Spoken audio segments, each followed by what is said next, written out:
Muy buenos días, hermanos. Nos da gusto tenerlos aquí en esta casa de oración para dar inicio a este culto de adoración al Señor. Y nos disponemos a escuchar un preludio.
Abrimos nuestras Biblias, hermanos, para realizar la lectura bíblica del llamamiento a la adoración, misma que encontramos en el primer libro de Crónicas, capítulo 16, versículos del 8 al 36. Esta lectura la vamos a realizar primero las mujeres y continuamos con todas sus maravillas.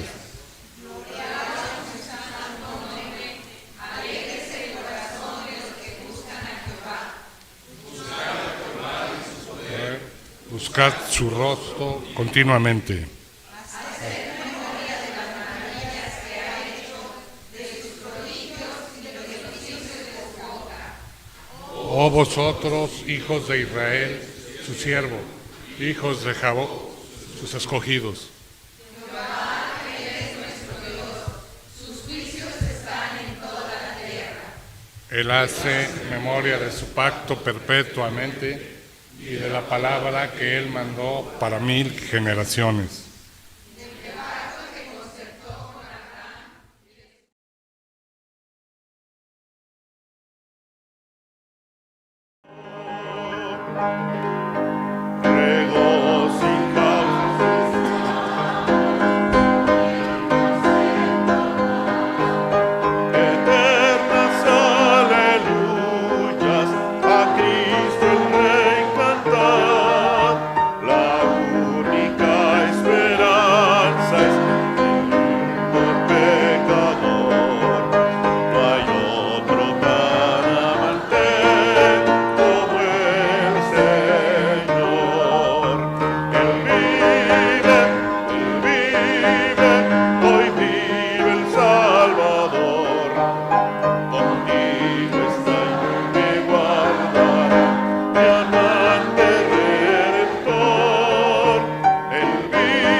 Pueden tomar asiento, hermanos.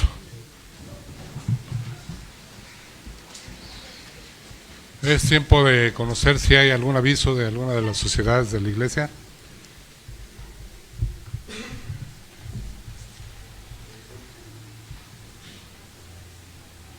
Buenos días, hermanos. El Señor nos bendice con su gracia, su amor, su perdón y sobre todo con la vida eterna. Hermanos, el próximo domingo tendremos la instalación oficial de nuestro pastor, tendremos la visita de 2 oficiales del presbiterio. Por motivos de feria, ustedes saben, los hoteles están full, están tope. Entonces no hay dónde hospedarlos, por ello hacemos una invitación a la iglesia. Van a ser 2 oficiales, uno viene solo, otro viene con su esposa y un pequeñito. Los que quieran darle hospedaje, porque no hay hospedaje para los hermanos en los hoteles, favor de dirigirse con el hermano Marcos para que él pueda ponerse de acuerdo y darle hospedaje. Esperamos, hermanos, que haya respuesta de la iglesia para esta necesidad que es de la misma. Damos gracias a Dios por ello, hermanos. También decir a los catecúmenos que hoy no vamos a tener, hermanos, estudio. Eso no quiere decir que no tendremos que estudiar, tenemos que estudiar, hermanos, nos preparamos para la siguiente lección. Y yo no sé si hay algún otro aviso. Sí, hermana, adelante.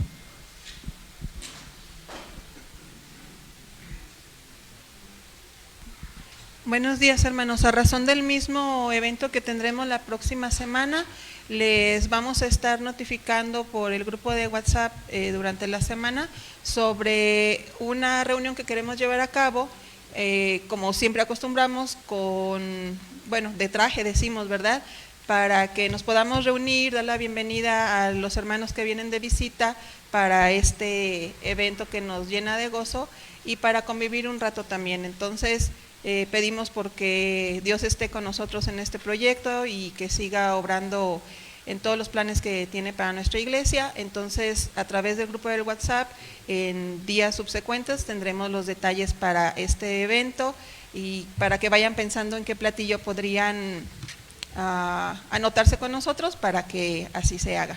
Gracias, hermanos. Hermanos, me dirijo a ustedes como parte de la integración que soy del Ministerio de Misericordia. Primeramente, como iglesia sabemos que hay muchas necesidades, pero definitivamente hemos sentido que no hemos abierto nuestros corazones para expresarlas. Les invitamos a que cualquier necesidad que tengan espiritualmente o de otra índole, no la hagan llegar, que si sienten ese deseo, esa insuficiencia espiritual, esa necesidad económica, ¿sí?, acudan al Ministerio de Misericordia. También les recordamos que tenemos la canasta de amor, ¿sí?, la cual la tenemos acá en la parte de atrás. Si alguien tiene alguna necesidad, por favor, con toda confianza, tomen de lo que Dios nos trae. Humildemente nos ponemos en sus manos para que sea Dios el que nos guíe y sea Él el que también avive sus corazones, también sus necesidades.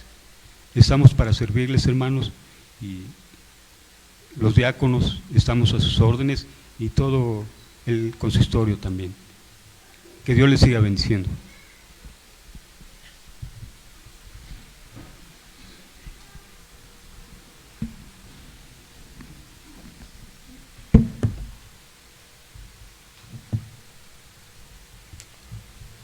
Ahí en nuestros lugares, hermanos, vamos a estar atentos a la participación especial del coro de la iglesia.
En el tiempo de la celebración de la Pascua, Jesús y sus discípulos, juntamente con muchos otros judíos, se encaminaban hacia Jerusalén para celebrar la fiesta de la Pascua.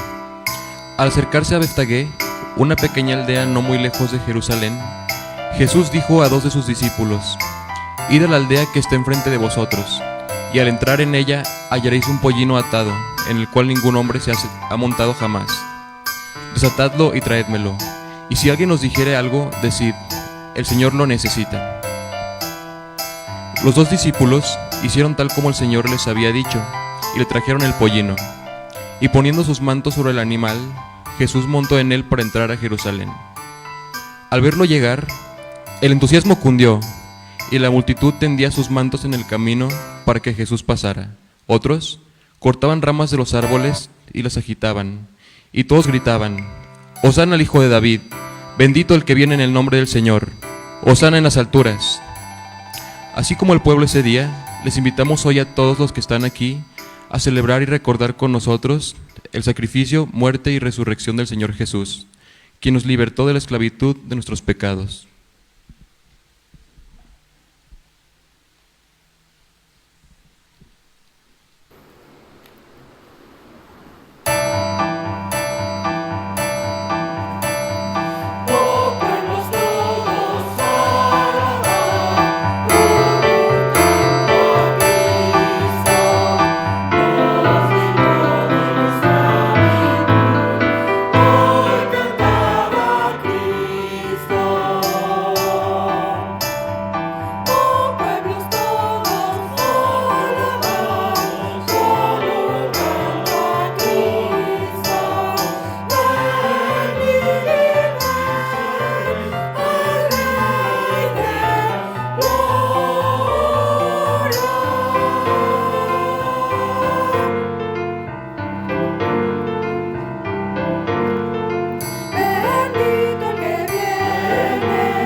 El primer día de la fiesta de los panes sin levadura, los discípulos prepararon todo como Jesús les dijo para celebrar la Pascua.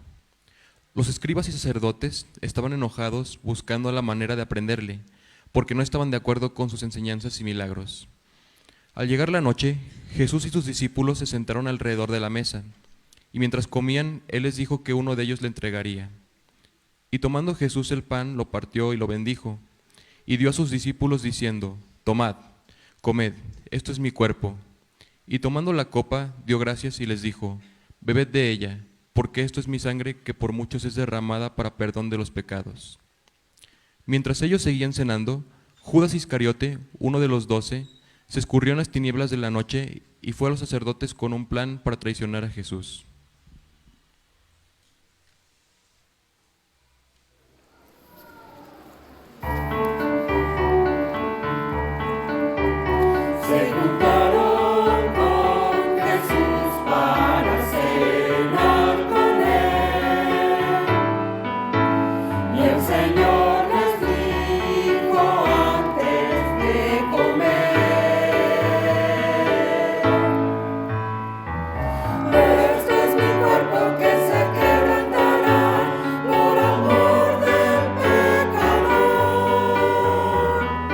Esto es mi sangre que yo derramo.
Terminando de cenar, Jesús y los discípulos caminaron hacia el huerto de Getsemaní. Al entrar en él, Jesús dijo: «Sentaos aquí entre tanto que voy allá y oro». Y tomó a Pedro y a los 2 hijos de Zebedeo y se internó en el huerto. Luego les dijo: «Mi alma está muy triste hasta la muerte, quedaos aquí y velad conmigo». Y yendo un poco más adelante, se postró sobre su rostro orando, y en su agonía su sudor era como gotas de sangre.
Mientras Jesús estaba en el huerto de Getsemaní, Judas llevó a cabo su cobarde plan, y por 30 piezas de plata y con un beso entregó a Jesús.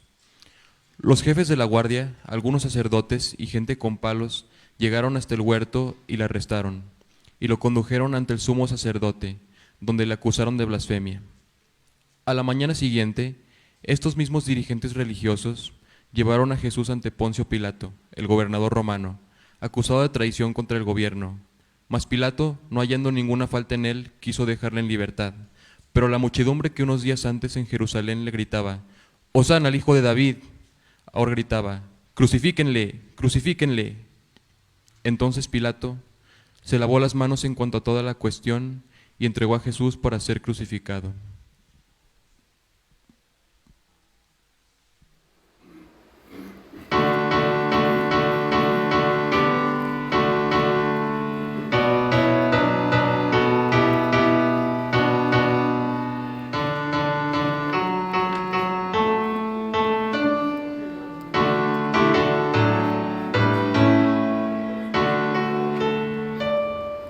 Ante Pilato Jesús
soldados romanos vistieron a Jesús con una túnica y le pusieron una corona de espinas. Le golpearon, se burlaron de él y le escupieron en el rostro. Después le hicieron cargar su propia cruz y le condujeron al Gólgota, donde le crucificaron.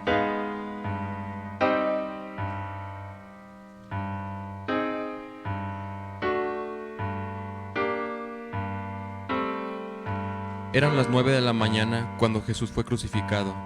El dolor era grande.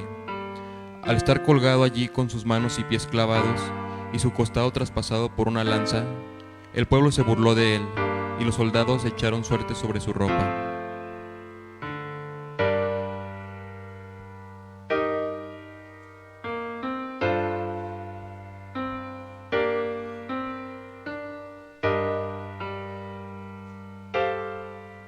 Algunos le ofrecieron una esponja empapada en vinagre para apagar su sed.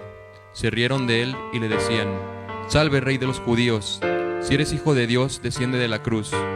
Pero Jesús dijo: «Padre, perdónalos porque no saben lo que hacen». Era de mediodía, la luz del sol se fue y tinieblas cubrieron la tierra.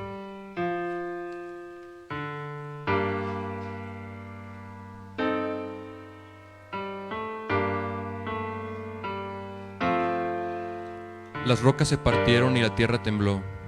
El velo del templo se rasgó de arriba abajo.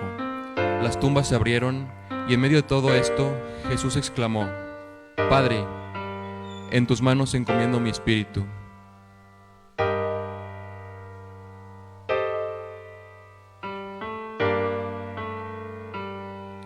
Y con estas palabras: «Consumado es», el Hijo de Dios murió.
Después de lo ocurrido, el centurión que dirigía la crucifixión exclamó: «Verdaderamente Hijo de Dios era este».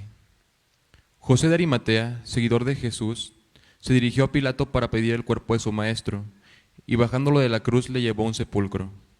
los soldados sellaron la entrada y colocaron guardias fuera para que el cuerpo no fuera a ser robado. Pero el sepulcro no podía retener al Hijo de Dios.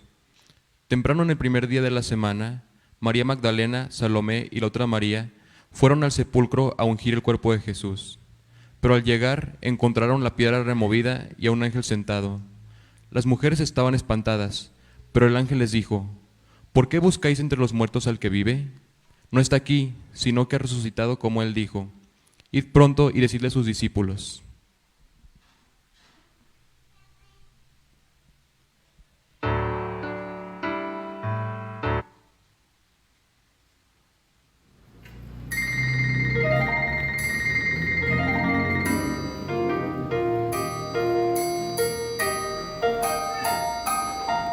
La luz del día llega y huye la oscuridad.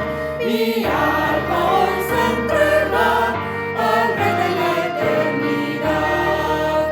Cristo vive, aleluya. Hoy cantad, aleluya. Cantad al Rey con gozo, la muerte él venció.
Ciertamente, Jesús ha resucitado, el Señor y Salvador vive, pero no es suficiente con reconocer este hecho, ni es suficiente cantarle y alabarle en este día.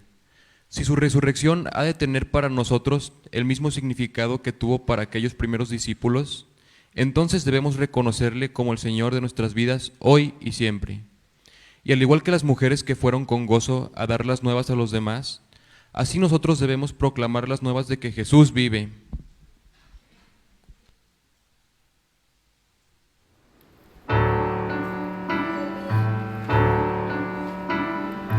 Oh Jesús mi amigo, yo te amo.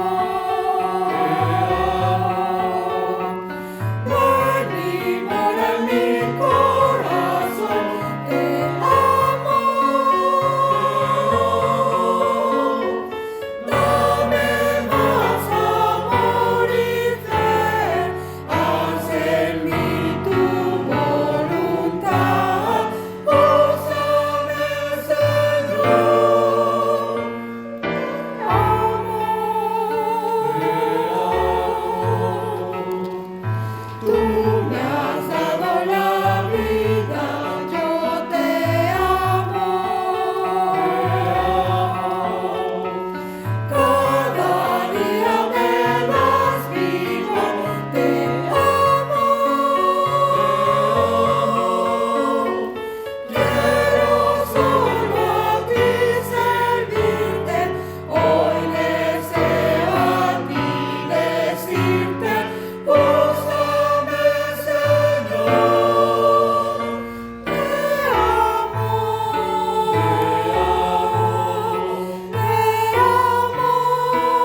Bien, hermanos, después de dar constancia de que Dios está entre nosotros y pone precisamente estas circunstancias, vamos a retomar la palabra de Dios poniendo la Biblia en nuestras manos.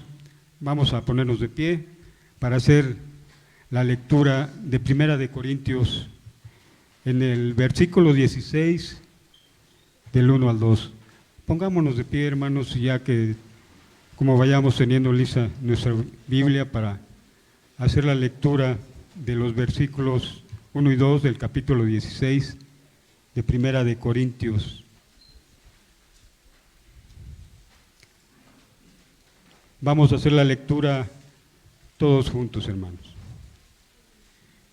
En cuanto a la ofrenda para los santos, haced vosotros también de la manera que ordené en las iglesias de Galacia. Cada primer día de la semana, cada uno de vosotros ponga aparte algo, según haya prosperado guardándolo, para cuando yo llegue no se recojan entonces ofrendas. Bien, hermanos, tomemos asiento y vamos a prepararnos para que nuestros hermanos diáconos nos apoyen para recolectar las ofrendas y que Dios ponga en nuestros corazones de acuerdo a como nos ha dado.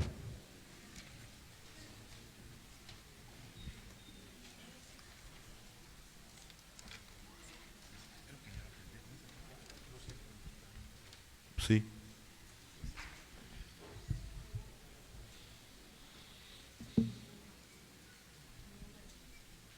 ...446... himno 446, hermanos.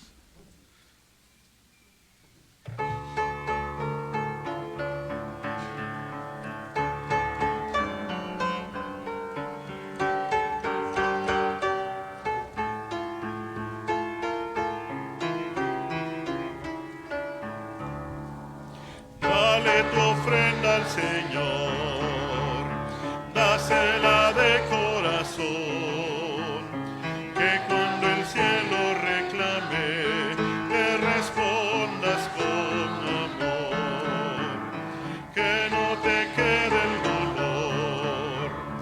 Cuando hayas ofrendado, Dios bendice al dador alegre, multiplica lo que has dado.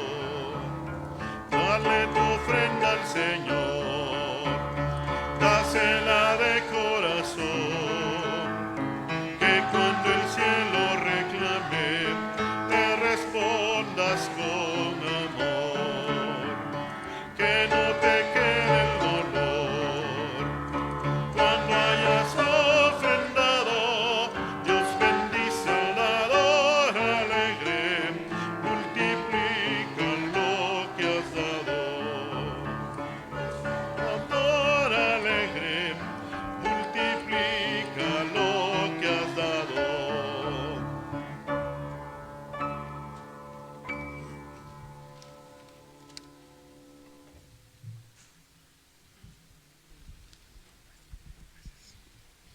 Nos ponemos de pie, hermanos, por favor. Oremos. Padre Celestial, te damos gracias por el privilegio de estar nutriéndonos con tu palabra y alabando tu santo nombre. Por medio de estas ofrendas que te presentamos, apártalas de todo mal y que sean solamente para darte toda la gloria y honra. En el nombre de tu Hijo amado, Jesucristo. Amén. Hermanos, preparemos para escuchar la palabra que nos va a dirigir nuestro pastor.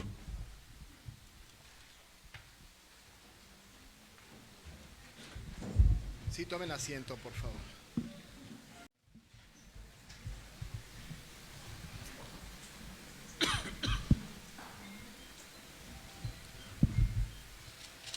La primera pregunta del Catecismo Menor dice que el propósito del hombre es glorificar a Dios y gozar de Él para siempre.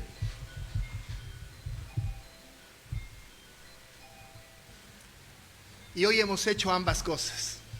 Hemos glorificado a Dios, seguimos haciéndolo y estamos gozando de Él hoy y lo seguiremos haciendo para siempre. Así que hoy el coro ha cantado bien, pero la gloria se la lleva el Señor. Vamos a Primera de Tesalonicenses 4. Primera de Tesalonicenses 4. Y voy a hacer la lectura de los versículos 13 al 18. Primera de Tesalonicenses 4, 13 a 18. Tenga su Biblia abierta, vamos a reflexionar sobre este texto. Y tenga pendiente la lectura de esta palabra. Sería bueno que apaguen su teléfono celular. Ayúdenos con esto. Es un momento de la proclamación de la palabra y es absolutamente necesario poner toda la atención a la proclamación de la palabra de nuestro Señor. Es que daré un poco de tiempo para que verifiquen que sus teléfonos estén en silencio. Primera de Tesalonicenses 4, 13 a 18 dice así: Tampoco queremos, hermanos, que ignoréis acerca de los que duermen, para que no os entristezcáis como los otros que no tienen esperanza. Porque si creemos que Jesús murió y resucitó, así también traerá Dios con Jesús a los que durmieron en él.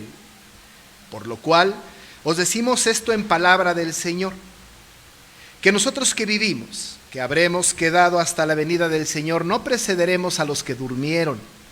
Porque el Señor mismo con voz de mando, con voz de arcángel y con trompeta de Dios descenderá del cielo, y los muertos en Cristo resucitarán primero.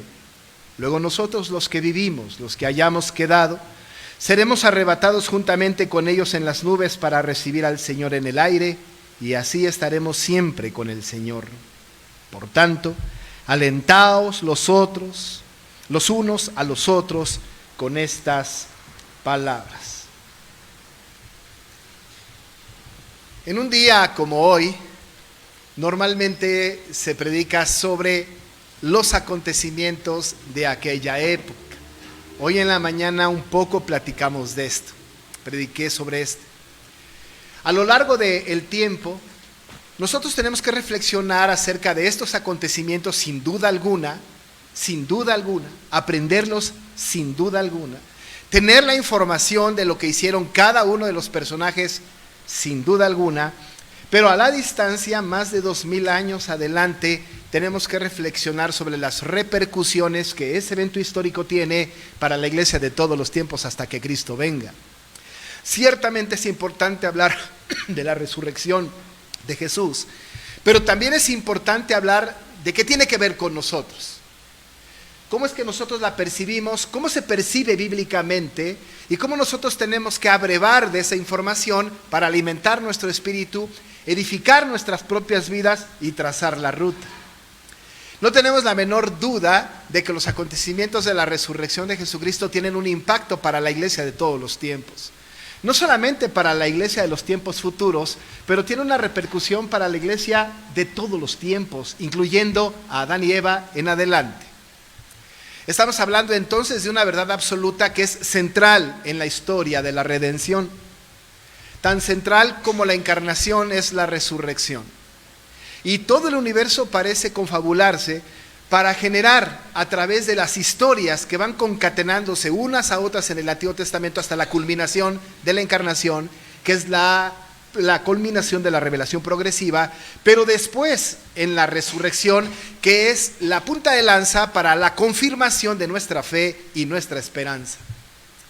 De tal manera entonces que en el Antiguo Testamento tenemos profetizado de manera implícita o explícita la resurrección, sin duda alguna, tipificada por ejemplo con Jonás, que es tragado por un pez muy grande y tres días estando en el vientre de aquel animal y después sale. Pero por otro lado también en la convicción de Job, cuando él dice que sabe que su Redentor vive y que al fin se levantará del polvo. Y él dice que lo verá con sus propios ojos y no con otros ojos. Así que es central la resurrección en toda la historia de la Biblia. Como he dicho, la historia completa se confabula teniendo como centro esto. La historia de la venida de Jesucristo es tan importante no solamente para nosotros, sino para toda la humanidad, que el calendario occidental está antes de Cristo y después de Cristo. Nosotros tenemos entonces los acontecimientos como una verdad absoluta que rige la vida de la humanidad, crean en Cristo o no crean en Cristo. Pero usted y yo, que hemos sido regenerados por el Espíritu Santo, que hemos sido elegidos antes de la fundación del mundo para esto, que hemos sido llamados con el llamamiento eficaz aplicada a una gracia irresistible en nuestro corazón, teniendo nosotros entendidos que el Señor murió por sus elegidos y que nosotros somos parte de ese pueblo maravilloso, ese pueblo adquirido por Dios, esa niña de sus ojos, esa pequeña manada, ese remanente santo. Entonces para nosotros tiene una significación, un significado importantísimo la resurrección. No solamente en aprendernos las historias bíblicas, sino incluso en la aplicación de la vida misma de los creyentes. El apóstol Pablo habló de la resurrección, pero es notorio que el apóstol Pablo, cuando habló de la resurrección, normalmente no contaba la historia completa, empezando desde lo que el Señor había vivido y lo que había padecido, seguramente que sí. Pero lo que él hace es una aplicación teológica a la resurrección para generar esperanza en todos aquellos que creemos en Cristo y en todos los acontecimientos que Cristo vivió. Esta carta a los tesalonicenses es un ejemplo muy concreto. El tema central de la predicación del apóstol Pablo a los tesalonicenses tiene que ver con su segunda venida. Pero no puede haber una segunda venida si excluimos la resurrección o la quitamos de en medio. Cuando el Señor Jesucristo resucitó, cuando Él vino a la vida otra vez, cuando fue dado testimonio a los apóstoles, a las mujeres y a los apóstoles de la resurrección, y después de la resurrección, la ascensión, el Señor cuando ascendió dijo, ¿verdad? Y los hombres que estaban ahí escucharon las voces que decían, así como el Señor fue al cielo, así regresará algún día. A partir de ese momento maravilloso de la ascensión de Cristo, gracias a su resurrección, entonces hubo una enseñanza importante para los apóstoles y a la postre para nosotros, lectores implícitos de las cartas, tiene una enseñanza muy, muy importante sobre la esperanza que trae la resurrección de Cristo a nuestra propia vida. El apóstol escribe a los tesalonicenses que se están desviando un poco del camino. Está hablando a unos tesalonicenses que están perdiendo la esperanza de aquella maravillosa experiencia de la resurrección de Cristo y a la postre la suya propia, y les escribe lo siguiente. Les dice a ellos, y lo tenemos que escuchar también a nosotros. Les dice: tampoco queremos, hermanos, que ignoréis acerca de los que duermen. Lo que no quiero, dice el apóstol Pablo, es que haya ignorancia. No ignoren, que no se pase por alto. En la mañana recordamos que estos dos varones les decían a las mujeres: acordaos. El apóstol ahora les dice: no ignoren acerca de los que duermen. Evidentemente, cuando Pablo está hablando a los tesalonicenses en este sentido, está hablando o está utilizando un eufemismo. Esto de los que duermen no es otra cosa que los que han muerto. No tenemos que creer, por cierto, que la muerte es una estancia intermedia de un dormir. Es la muerte. Así que dice: no quiero que ignoren acerca de los que duermen. No duden. Ahora, lo que está ahí en este texto tiene como contexto la resurrección, por supuesto, de Cristo y la esperanza de su segunda venida. ¿Qué pasa con los que mueren? Después de Cristo, de la resurrección de Cristo, que como Pablo dice a los Corintios, primicia de los que durmieron fue hecho, primero de todos en resucitar, está también implicado que hay otros que van a resucitar. Y aquellos otros que van a resucitar no son otros, sino aquellos que han tenido un corazón regenerado y que van a resucitar para vivir eternamente con Él. El gran debate en el tiempo del apóstol Pablo, y un debate que también alcanza nuestros tiempos, tiene que ver con este tema de la resurrección.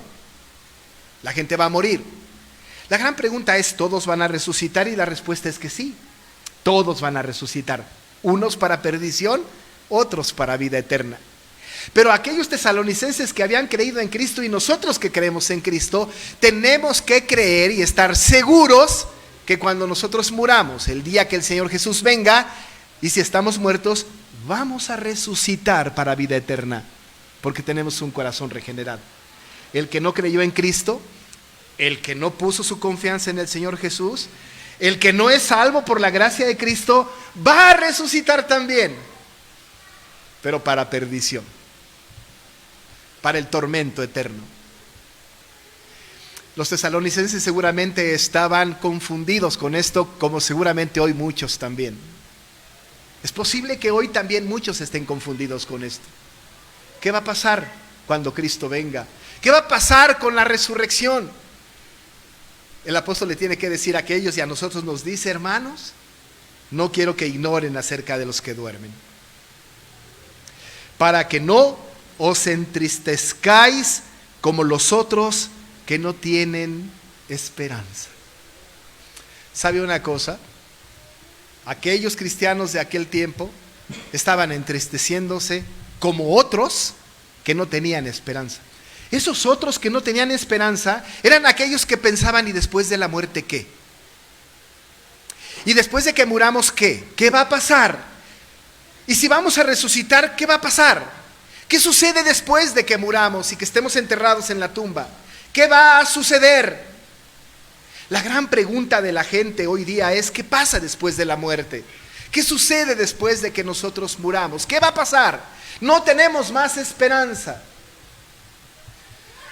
La gente estaba confundida, los tesalonicenses estaban involucrados con todas esas ideas, y la gran pregunta es: ¿qué va a suceder? Y se ponían muy tristes, muy tristes. La vida se acabó, ya no hay esperanza para nosotros.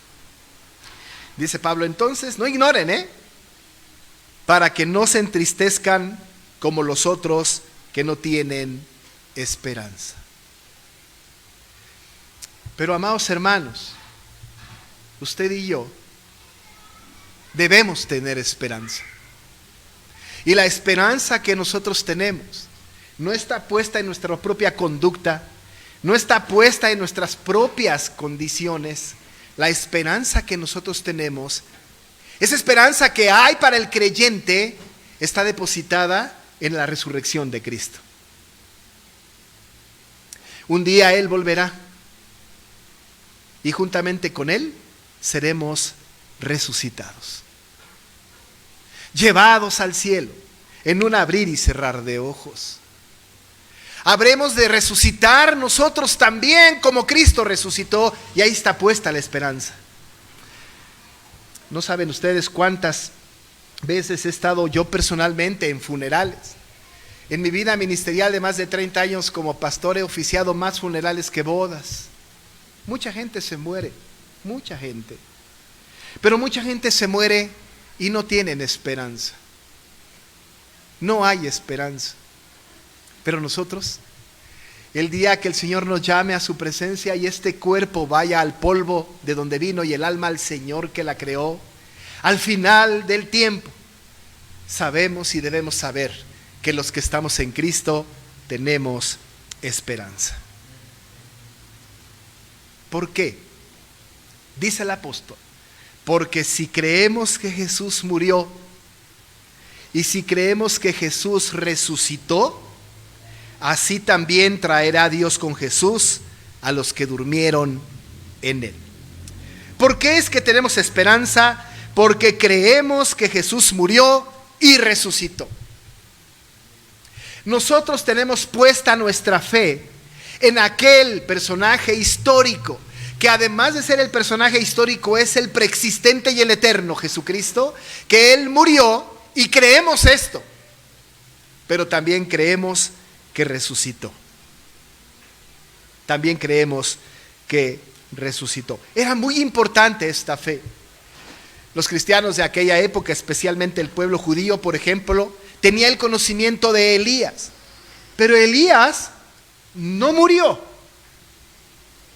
La gran pregunta que no debatiremos ahora es: entonces Elías, ¿cómo resucitará si no murió? Enoc, ¿cómo resucitará si no murió?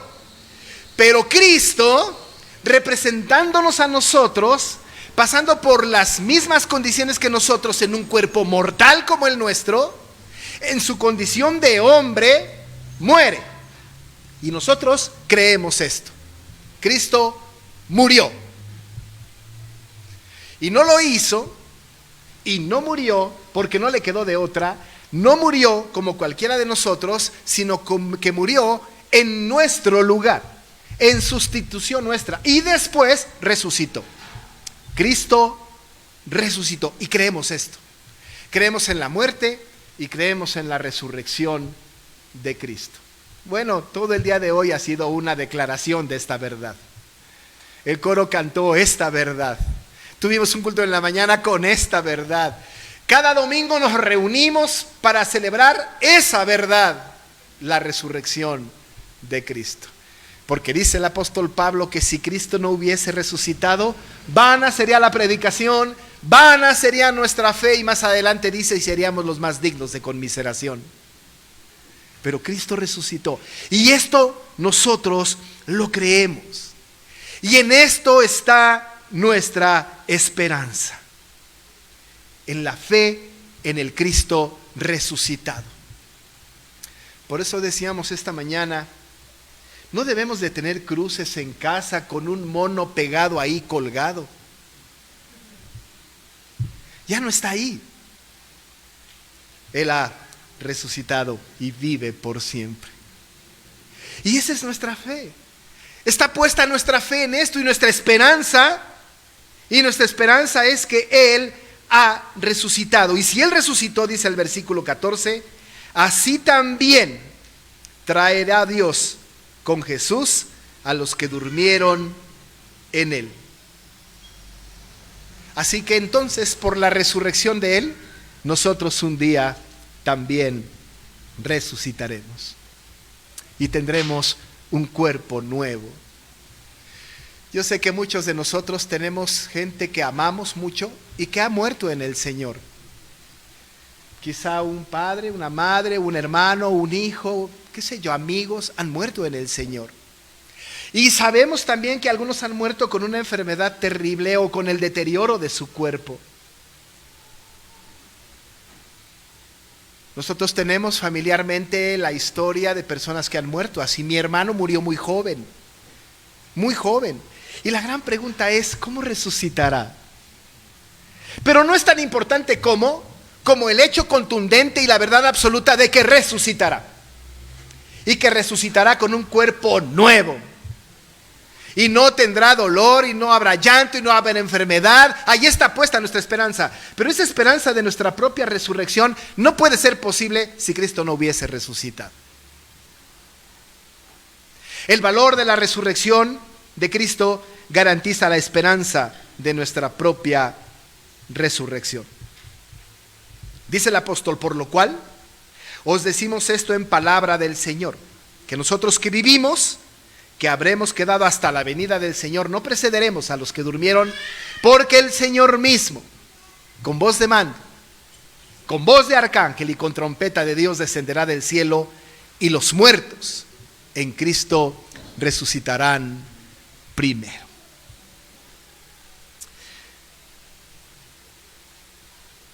Hay una corriente teológica hoy día que dice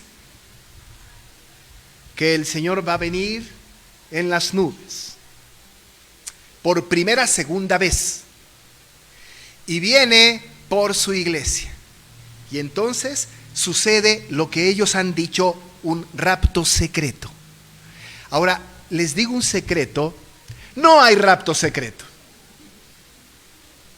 Eso es una falacia teológica. Porque de secreto no tiene nada que venga el Señor con voz de mando, con voz de arcángel y con trompeta de Dios. Nada tiene que de secreto que todo ojo le verá. Nada tiene de secreto.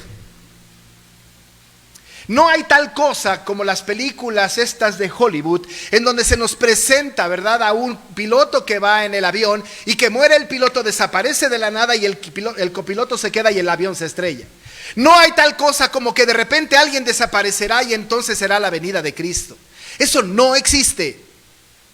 La Biblia con toda contundencia dice que con voz de arcángel, con voz de mando, con trompeta de Dios descenderá del cielo. Todo ojo le va a ver, dice la palabra. Todo ojo le va a ver. Y entonces los muertos en Cristo resucitarán primero. Imagínense la escena. En esta imaginación poco santa nuestra y con una especulación bastante peligrosa, podemos nosotros imaginar que si el Señor viniera en este momento, estaríamos viendo a los muertos en Cristo resucitar primero. Y luego nosotros, dice la Biblia, que hayamos quedado, seremos arrebatados juntamente con ellos en las nubes para recibir al Señor en el aire. El apóstol más adelante dice en el capítulo 5: pero acerca de los tiempos y de las ocasiones no tenéis necesidad, hermanos, de que yo os escriba, porque vosotros sabéis perfectamente que el día del Señor así vendrá, así como ladrón en la noche. Pero lo que viene como ladrón en la noche no es el Señor, es el día del Señor. El día no lo sabemos, ese viene como ladrón, nos sorprenderá, pero cuando ese día suceda, ¿sabe qué? Vamos a ver en el cielo la voz del arcángel, la voz del mando, la trompeta de Dios, un escándalo cósmico universal, y seremos testigos de la bienaventurada venida de nuestro Señor Jesucristo. Porque si el Señor viniera en secreto y no lo veo, ¿qué caso tiene? Pero verlo en gloria, venir en magnificencia, contemplar su venida será maravilloso para nosotros. Y muertos o vivos, seremos testigos de la venida de nuestro Señor. Y esa venida del Señor no puede ser posible sin su resurrección. Nosotros que habremos quedado, si nosotros estamos vivos y el Señor Jesucristo viene, no resucitaremos. La única condición para no resucitar es estar vivos cuando Cristo venga. Pero si morimos, la resurrección nuestra está garantizada, y está garantizada por la resurrección de Cristo. Los cristianos de aquella época deben de dejar de estar tristes, como los otros que no tienen esperanza. Tienen que poner su esperanza con esto. Y la recomendación del apóstol Pablo a los tesalonicenses es, por tanto, versículo 18, alentaos los unos a los otros con estas palabras. Y el propósito de una meditación de esta naturaleza es alentarnos, amados hermanos, unos a otros con estas palabras. No es tan importante recordar la historia, los acontecimientos, aprendernos fechas, saber los nombres. Sí es, pero no es lo más importante. Lo más importante es la implicación de la resurrección de Cristo. Un día, si morimos, resucitaremos cuando Cristo venga juntamente con Él. Y yo tengo la esperanza de que un día voy a ver a mi hermano resucitar, y a aquel ser amado resucitar, y a aquel que creyó en Cristo resucitar e ir a la presencia del Señor con un cuerpo completamente nuevo. Y mi esperanza es que si el Señor Jesús viniera en este tiempo, entonces yo no resucitaré, pero mi cuerpo será transformado en un abrir y cerrar de ojos, e iré con el Señor para siempre, porque dice el Señor, así estaremos siempre con el Señor. Y quiero pensar que este cuerpo cansado, enfermo, achacoso, va a ir a la presencia del Señor en perfección completa. Por la resurrección de Cristo, ahí está puesta mi esperanza. Qué maravillosa esperanza. Qué hermoso es pensar entonces que la resurrección de Cristo tiene implicada la mía en gloria. Pero quiero alertar a los otros que no tienen esperanza. Esta esperanza no la tienen otros. Para otros esto es locura, la cruz de Cristo. Pero si usted no ha creído en Jesús como Señor y Salvador, si no tiene a Cristo morando en su corazón, si no lo tiene, si Cristo no es su Salvador, su esperanza es efímera. Va a resucitar, pero para perdición. Pero si quiere resucitar con Cristo, para estar juntamente con Él, por siempre, debe creer en Él como Señor y Salvador. De otra manera, su destino es otro. Pero como eso solamente lo sabe Dios, yo quiero invitarle para que reflexione sobre esto. Es posible que el Señor hable a su corazón y le deje experimentar la esperanza por la salvación de que solamente en Cristo un día podremos resucitar y estar con Él para siempre. Si esta información es útil y el Espíritu la pone en su corazón, gloria a Dios. Si no, esperemos que antes de que padezca, que muera, el Señor le confirme esta verdad. Amados hermanos, Cristo resucitó para que nuestra resurrección estuviera garantizada. Es su resurrección para nuestra resurrección. Oramos. Y con esta verdad, Padre, dicha en tu palabra, expresada en tus sagradas escrituras, nosotros ciframos, ponemos nuestra esperanza. La esperanza nuestra no está en ahorrar para la vejez, no está puesta tampoco en lograr o hacer logros importantes, no está en cumplir propósitos personales. La verdadera esperanza del creyente está en la venida de Jesús, que implica nuestra propia resurrección. Señor, anhelamos que Cristo venga. Señor, sería maravilloso que nos concedieras el privilegio de ser la generación que lo venga a venir en las nubes sin morir, para ser transformados en un abrir y cerrar de ojos. Pero si tu voluntad es que esta generación perezca, muera, permite, Señor, que tengamos esperanza, no como otros que no la tienen, sino nosotros sí. Que tengamos esperanza, porque si creemos que Jesús murió y resucitó, también creemos que Jesús vendrá y que nos llevará para siempre en la resurrección contigo. Bendice a la iglesia y a aquel o aquella que no ha puesto su confianza en ti. Habla a su corazón, Señor. Y si es parte de tus elegidos, confirma tu llamamiento y tráele a salvación. A nuestros hijos, a nuestros nietos, a nuestros padres, pedimos por salvación para que también esos otros tengan la misma esperanza. Oh Señor, cumple tu propósito en nosotros, en el nombre de Jesús. Amén y amén. Voy a pedirle que estemos de pie para recibir la bendición de nuestro Dios.